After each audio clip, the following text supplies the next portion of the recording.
यादव तो साहब इतना कुछ कांग्रेस के लिए कहते हैं, राहुल गांधी, सोनिया गांधी सबके लिए कहते हैं, और आपके पास बिहार में फेस की भी कमी है। तो ये गाय बगाए वो एक इनडायरेक्ट मैसेज तो दे ही रहे हैं, आप मेरे पे भरोसा करो, मैं कांग्रेस को मजबूत करूंगा बिहार में।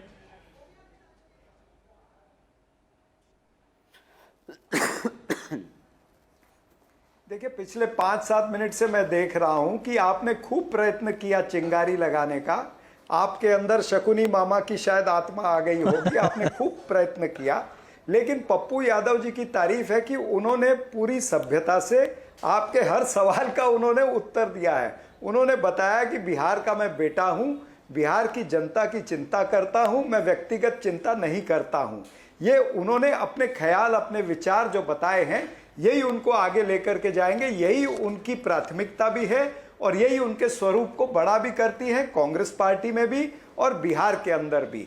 पप्पू यादव जी की जो सभ्यता और जिस तरह से उन्होंने शालीनता से आपके उत्तर दिए, शालीनता से वो सारी चीजें पिछले कई वर्षों से कर रहे हैं और किस तरह से वो कांग्रेस पार्टी के सिपाही बन करके हमेशा खड़े रहे हैं, मैं निश्चित रूप से इतना ही कहना चाहूंगा कि आने वाले समय के अंदर पप्पू यादव जी का भविष्य जो है वो बिहार के अंदर और कांग्रेस पार्टी के अंदर किशोर कुणाल साहब, एक और जो चर्चा चल रही है पूरे बिहार की राजनीति में, वो चल रही है कि साहब अभी तक तो क्या होता था कि जेडीयू हमेशा बड़े भाई की तौर पे दिखा, अभी इस बार क्या हुआ, बिल्कुल समकक्ष लाके खड़ा कर दिया।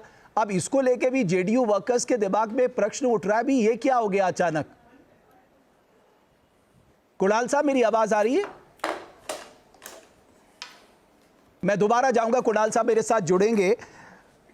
प्रोफेसर कुमार, अब एक स्थिति तो आपने साफ कर दी है कि अभी कुछ ही देर में तेजस्वी यादव का सीएम कैंडिडेट होंगे महागठबंधन के, इसका ऐलान हो जाएगा, इसमें कोई कंफ्यूजन नहीं है। अब सवाल इस बात का है सर कि आपको क्या लगता है कि कांग्रेस पार्टी अपनी जरूरत से ज्यादा सीट डिमांड कर रही, क्योंकि पिछली बार 70 की थी, 29 जीती थी, अगर इस बार उसके आसपास भी डिमांड करती तब भी तो स्ट्राइक रेट एक चैलेंज है आपके लिए, यानी आपके सत्ता का रास्ता यहीं से रुक जाता है।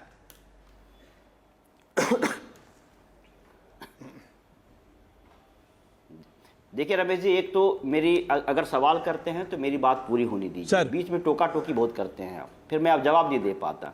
देखिए, सबसे पहली बात, आपने मुख्यमंत्री चेहरा को लेकर कहा, मैं साफ कर दूं यहाँ पे, हमारे यहाँ जो भी मुख्यमंत्री होंगे युवा होंगे, ऊर्जावान होंगे, तेजस्वी होंगे, विजनरी होंगे। उनकी तरह थका हारा मानसिक रूप से अचेत अवस्था में पड़े हुए मुख्यमंत्री नहीं होंगे, नए विजन वाले मुख्यमंत्री होंगे। हमारे यहाँ युवाओं की पूरी टीम है, तेजस्वी प्रसाद यादव युवा हैं, राहुल गांधी जी युवा हैं, अखिलेश जी युवा हैं, तमाम नेता हमारे युवा हैं, उनके पास नए विजन भी है। तो मुख्यमंत्री को लेकर के आप सवाल मत करिए। हमारे यहाँ तो राहुल गांधी थोड़ा मुख्यमंत्री बनेंगे और बिहार के। अभी आपने कहा कि हम बार, अरे भाई, तो हम तो कह रहे तेजस्वी बने, हम तो कह रहे हमारे जो भी लोग हैं सब युवा हैं, उनके जैसे थके हारे मुख्यमंत्री चेहरा नहीं है, अचेत अवस्था में नहीं है, किसी के माथे पे गमला रखने वाले नहीं हैं, राष्ट्रगान में चलने वाले लोग नहीं हैं।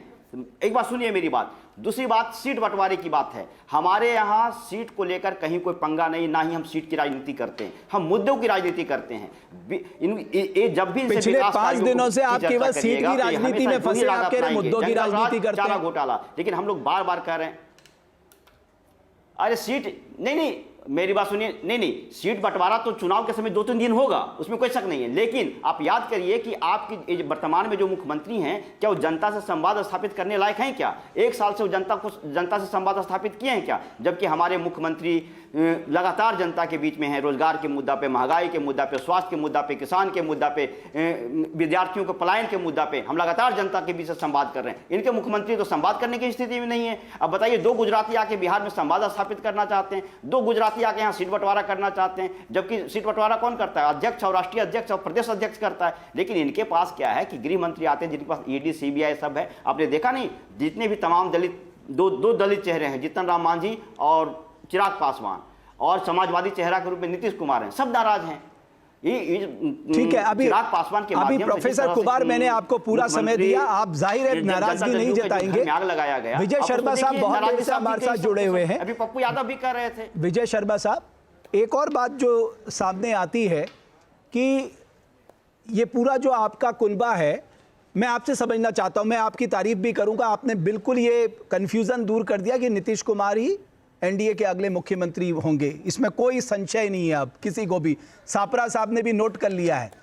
मैं सिर्फ इतना जानना चाहता हूं कि चिराग पासवान साहब ने ऐसा क्या हार्ड बार्गेन किया कि उनके पक्ष में 29 सीटें चली गई, और मांझी साहब जो 15 ग्राम मांग रहे थे उनको आपने 6 ग्राम ही दिए, कुशवाहा साहब को भी 6 में ही रोक दिया।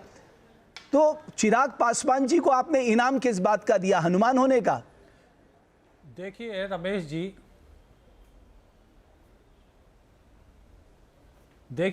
जी, ये जमीन की हकीकत के अनुसार बैठ के सारी पार्टियां बैठ कर सहमति से फैसला लेती हैं। इनके यहाँ की तरह अब ये किस तरह से नाच न जाने आंगन टेढ़ा, अरे भैया आपको पता नहीं है, आपके यहाँ पिताजी का अपने का अपमान कर रहे हो, संबल वापस ले रहे हो। तेजस्वी जी को राहुल गांधी जी ने उनके मुंह पे मना कर दिया चीफ मिनिस्टर के लिए। आप मुझे बताइए नीतीश जी के लिए किसने मना किया है चीफ मिनिस्टर के लिए? हमारे चिराग पासवान जी ने खुद बोला है, मांझी जी ने बोला है, हमारे पार्टी के जितने जिलाध्यक्ष हैं सारे घर घर जाकर बोल रहे हैं नीतीश जी के लिए। तो अब इनको सापरा साहब को नहीं सुनाई देती है वो जमीनी हकीकत, तो चलो ये जाने, इनकी बातें ये जाने। अभी इनको ये नहीं पता हम कितनी सीटों पे लड़ेंगे, बंटवारा हुआ नहीं।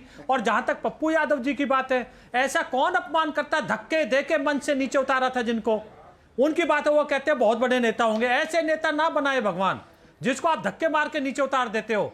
दूसरी आपने कई बातें कही, आपने कई नौकरी वाली बात, आप मुझे बताइए जमीन के बदले नौकरी देने वाले युवा हैं ये तो। अरे भाई ये वो युवा है जहाँ भ्रष्टाचार चरम पर होता है, मॉल बनाने के लिए जमीनें हड़पी जाती हैं, जमीन के बदले कोई मंत्री देता है क्या नौकरी? साजिश काम है आपका। अकेले एमपीओ को हमने सेंटर में सीबीआई किसका तोता है? सीबीआई के माध्यम से गलत सबूत इकट्ठा करके अदालत को गुमराह करते हैं और कह रहे हैं कि जमीन के मामले में नौकरी दिया है। अरे भैया सुन लीजिए, क्या नौकरी देता है क्या? सच्चाई सुनने का आपके अंदर धैर्य नहीं है क्या सच्चाई सुनने का? आप गलत बयानी कर रहे हैं। रमेश जी इनको चुप कीजिए, गलत बयानी मत करिए आप। बंद केस को दोबारा अपने साजिश के तहत शुरू किया है। गलत बयानी सीट का फैसला नहीं ले पा रहे। 2 दिन मेरा बर्बाद कर दिया आप लोगों ने कोर्ट में। कोर्ट में आपने बर्बाद कर दिया। सीबीआई का मिसयूज करके, सबूतों को गुमराह करके, जो बंद केस था उसको दोबारा खोल करके आपने 2 दिन का मेरा समय खराब कर दिया। नहीं तो सीट का फैसला हो गया होता। सीट बंटवारे का फॉर्मूला तय कर लिए होते। 2 दिन का समय आपने बर्बाद किया है और आप गलत बयानी कर रहे हैं। सीबीआई किसके अंदर है? प्रक्रिया है। सीबीआई कोर्ट बंद ने केस को दोबारा शुरू किया है आपने। कोर्ट के बंद केस को दोबारा शुरू किया है। क्या नौकरी देना मंत्री का काम होता है? क्या बात कर रहे हैं आप? दोषी माना है कोर्ट ने। बंद केस को आपने शुरू करवाया इलेक्शन को लेकर। कौन नहीं जानता कि चुनाव के समय में आपका यही चेहरा रहा है। कभी अरविंद केजरीवाल को गिरफ्तार करते हैं, कभी सोरेन साहब को गिरफ्तार करते हैं। यही खेला यहाँ करना चाह रहे थे आप, लेकिन यहाँ की जनता जानती है बंद केस को दोबारा खोला है। अरे आप रटा ठीक है, क्यों गा रहे हो? विजय शर्मा साहब, कोर्ट ने आरोप तय किया आपके खिलाफ, सीबीआई ने नहीं किए। प्रोफेसर कुमार, विजय शर्मा साहब, मैं आखिरी सवाल सापरा साहब से लेना चाहता हूं। सापरा साहब, एक खबर तो बता जाइए, कब तक ऐलान होने की संभावना है? ये खबर तो आप बता ही सकते हैं सर सापरा साहब। सीबीआई ईडी के माध्यम से चुनाव डिस्टर्ब हो गया। प्रोफेसर कुमार, सापरा साहब लास्ट में 30 सेकंड सर। आपका चेहरा कौन नहीं जानता? मेरे ख्याल से उम्मीदवारों की लिस्ट जो है और कौन से घटक दल को कितनी सीटें मिल रही हैं, ये आज रात तक चंद घंटों के अंदर ये सारी चीजें पब्लिक डोमेन में आ जाएगी। वैसे आपस में सारी चीजें तय हो चुकी है, अंदर खाते पर हमको सब पता है। कई सारे हमारे जो कैंडिडेट हैं उनको, अरे जनता को भी बता दीजिए, आपको तो सब पहले से ही पता है, जनता को भी बता दीजिए ना। बस जो पब्लिक डोमेन में लाना है वो चंद घंटों में आ जाए। चलिए, मैं आपको बिल्कुल जनता को बता देंगे। आपको जल्दी क्या है? अभी तो परसों तक का समय है ना, जल्दी क्या है बता देंगे, आज शाम को ही बताएंगे ना। चलिए, तो कह रहा मैं आप तीनों मेहमानों का बहुत शुक्रिया अदा करना चाहता हूं न्यूज नेशन के मंच पे आने के लिए। बहुत आभार और बहुत धन्यवाद।